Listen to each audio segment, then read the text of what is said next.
AFCON yako hii ya kwanza bila shaka yote, kwako unaizungumziaje kucheza michuano mikubwa hii kwa mara ya kwanza na uzi wa Tanzania?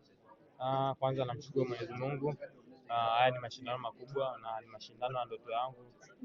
Tokea nipo mdogo kwa ninapotazama mashindano, naenda na baba yangu, baba ndaumiza naona. Kwa kuja kucheza kwa mashindano kama haya ni ndoto kukamilika. Wanasema dream come true. Namshukuru Mungu na performance imekuwa nzuri na kijumla kwa timu tazidi kupambana ili tuweze kufuzu kwa round inayofuata. Umegundua nini ukiwa na jezi ya timu ya taifa hapo kwenye mashindano kama haya? Kikubwa ukiwa na jezi ya timu ya taifa ni kujitolea kwa moyo wote, maana Tanzania milioni 60 wote wanakuangalia, kila mtu anakuangalia.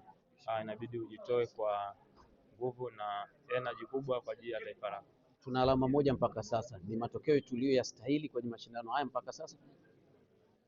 Nadhani mashindano makubwa kama vile kusema, kila mtu amekuja amejipanga, kila timu imekuja imejipanga, na mimi lolote linaweza ikatokea. Tuna mchezo mmoja na Tunisia, tunakujipanga kwenye mazoezi, na mimi nitaibuka ushindi. Umeona kama mechi leo tumetengeneza nafasi nyingi, lakini tumeshindwa kuitumia, na nafasi ya dakika ya mwisho tumeshindwa kuitumia, kitu ajiandaa kwa ajili ya mchezo unaofuata.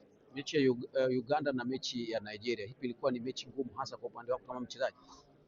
Nadhani mechi leo ilikuwa ngumu kwa sababu ni derby na sisi tunajuana, na mechi ilikuwa na intensity na transition nyingi sana. Kwa anashambulia sisi tunashambulia, tunashambulia, kwa tumekimbia sana. Kwa hiyo tunajiandaa kwa ajili ya mechi ijayo na Tunisia, najua itakuwa ngumu pia, lakini inabidi tuende tukapush na kupambana ili tuweze kufuzu kwa round inayofuata. Pengine uwepo wa wachezaji ambao wanawafahamu baadhi ya nyota wa Tanzania wakina Khalid Aucho, Steven Mkwala, kuongeza ugumu mchezo leo kwa sababu wengi wao wanacheza ligi moja.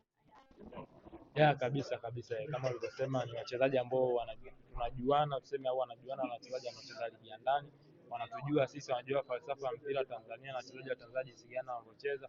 Kwa hiyo nadhani wameongeza kitu kwenye timu yao, hata kama sio kupata nafasi ya kucheza, lakini naamini kwenye tactics pia kwa motivate wachezaji wao, nadhani wameongeza kitu mpaka game imekuwa ngumu leo.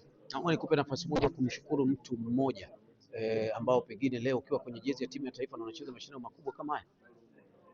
Kwanza napenda kuishukuru familia yangu, na kumshukuru baba yangu, maana alianza kunisupport tokea mdogo. Nilikuwa naenda kuangalia mashindano kama ninakuangalia mpira kwenye bandauliza au usiku, naondoka na baba yangu, ameninunulia kila kitu. Pia nipende kuwashukuru wadau wote walionisupport kuanzia Faransi, Youngman Malagira, mwalimu wangu wa Bunda pale Faransi, chini ya James Malabwile, apumzike kwa amani. Pia na watu wote walioweza kunishika mkono pale pamoja na kipaji changu na kunipeleka nje mpaka hapa sasa hivi nilipofikia. Napenda kuwashukuru sana na Mungu awabariki sana. Tunakutakia kila la heri. Asante.